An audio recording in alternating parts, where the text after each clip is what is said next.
Jalpally municipality షాయినగర్ ప్రాంతంలో ఇటీవల మృతి చెందిన మాజీ ఎమ్మెల్సీ హఫీజ్ పీర్ షబీర్ కుటుంబాన్ని సీఎం రేవంత్ రెడ్డి పరామర్శించారు. కుటుంబ సభ్యులతో మాట్లాడి ప్రగాఢ సంతాపం వ్యక్తం చేశారు. ఈ సందర్భంగా స్థానిక ప్రజాప్రతినిధులు, కాంగ్రెస్ నాయకులు, అధికారులు సీఎం వెంట ఉన్నారు.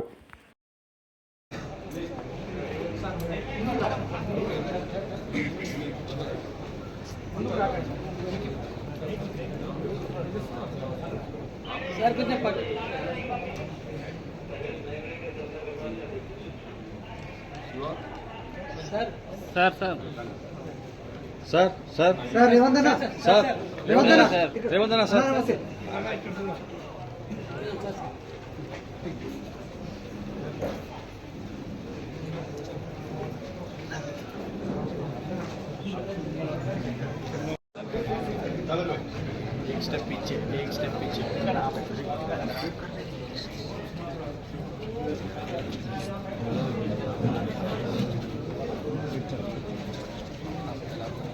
మాజీ శాసన మండలి సభ్యులు దాదాపుగా 60 సంవత్సరాలు సామాజిక సేవ చేస్తూ మైనారిటీ మెజారిటీల మధ్యలో, ముఖ్యంగా హిందూ ముస్లింల మధ్యలో ఒక సమన్వయము, ఒక మంచి వాతావరణము, కలిసిమెలిసి జీవించడానికి అవసరమైన అన్ని రకాల ప్రయత్నాలు చేసిండ్రు.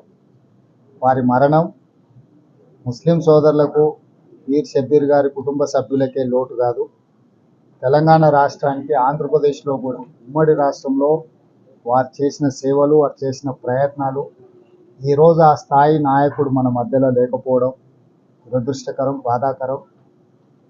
అందుకే పీర్ షబీర్ గారు మరణించిన వెంబడే స్టేట్ ప్రోటోకాల్ ఇచ్చి వారి అంత్యక్రియలను పూర్తి చేయించడమే కాకుండా ఈరోజు స్వయంగా వారి కుటుంబాన్ని పరామర్శించి జమాత్కు అండగా నిలబడడానికి, ఎందుకంటే వీళ్ళు ఒక మంచి వాతావరణం కోసం ప్రజలకు, మైనారిటీ సోదరుల యొక్క సమస్యల్ని పరిష్కరించడానికి వారు కృషి చేస్తున్నారు, పనిచేస్తున్నారు.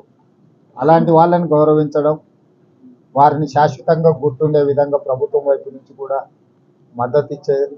అదేవిధంగా ఈరోజు మైనారిటీలకు 4% రిజర్వేషన్ అమలు జరుగుతున్నదంటే పీర్ షబీర్ గారి యొక్క కృషి ఎంతగానో ఉంది. ఇది ఎవరూ మర్చిపోని విషయం. అందుకే ఈరోజు రాష్ట్ర ప్రభుత్వం తరఫున వ్యక్తిగతంగా ఆ కుటుంబానికి అండగా నిలబడడానికి, ఆ కుటుంబాన్ని ఈ బాధాకరమైన సమయంలో వాళ్ళకు ఒక మానసిక ధైర్యాన్ని ఇవ్వడానికి ఈరోజు నేను రావడం జరిగింది. ఎప్పటికీ ఆ కుటుంబానికి పీర్ షబీర్ గారు లేని లోటును ఎవరు తీర్చలేరు. కాకపోతే వారు ఉన్నప్పుడు జమాత్కి ఎంతైతే సహాయం అందిందో అన్ని రకాలుగా నా వైపు నుంచి కూడా పూర్తిగా సహకారం ఉంటుంది. భవిష్యత్తులో కూడా తెలంగాణ అభివృద్ధిలో వాళ్ళు భాగస్వాములు అవుతారు, ప్రభుత్వ కార్యక్రమాలలో భాగస్వాములు అవుతారు, మైనారిటీలకు అందించే సంక్షేమం, అభివృద్ధిలో వాళ్ళని భాగస్వామ్యం చేస్తూ ముందుకు వెళ్తాం. ఏది ఏమైనా వారి కుటుంబానికి రాష్ట్ర ప్రభుత్వం అండగా నిలబడుతుంది. పీర్ షబీర్ గారి కుటుంబానికి ప్రగాఢమైన సానుభూతిని తెలియజేస్తుంది.